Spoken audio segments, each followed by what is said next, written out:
Elle aurait dû avoir un destin de star, une carrière incroyable et les photographes à ses pieds, mais la vie en a décidé autrement. À 25 ans seulement, la jeune actrice Pauline Lafont est décédée lors d'un drame inattendu, qui a tenu la France en haleine pendant l'été 1988. À l'époque en pleine gloire, la fille de Bernadette Lafont, dont elle a hérité la beauté et la gouaille, va se promener dans les montagnes cévenoles, dont elle est originaire. Une balade dont elle ne rentrera jamais.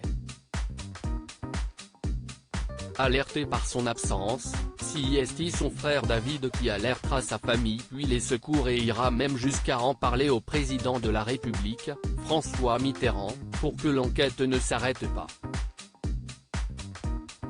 Dernier à l'avoir vue en vie, celui-ci déclare immédiatement qu'au petit déjeuner, la jeune femme portait une robe rouge légère, parfaitement adaptée à l'écrasante chaleur de cet été 1988.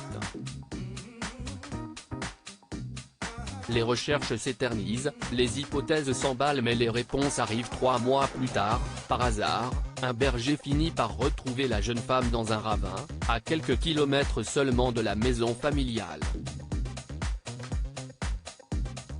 Tombée d'une dizaine de mètres, elle serait morte sur le coup d'un glissement de terrain, un accident qui apaise les journalistes qui avaient élaboré les théories les plus folles, n'hésitant pas à s'en prendre à sa mère parfois.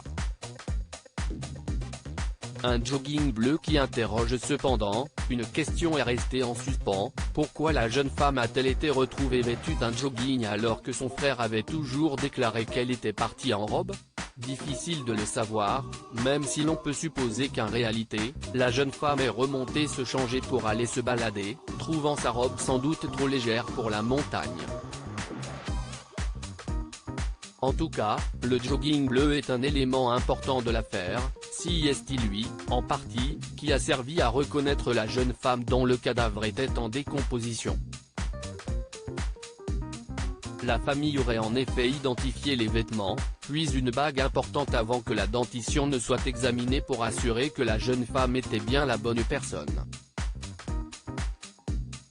Aujourd'hui, la réponse à cette question n'a toujours pas été trouvée, mais David, le frère de la victime, a eu du mal à faire son deuil. Mon fils David m'a dit après, ces montagnes, je les déteste.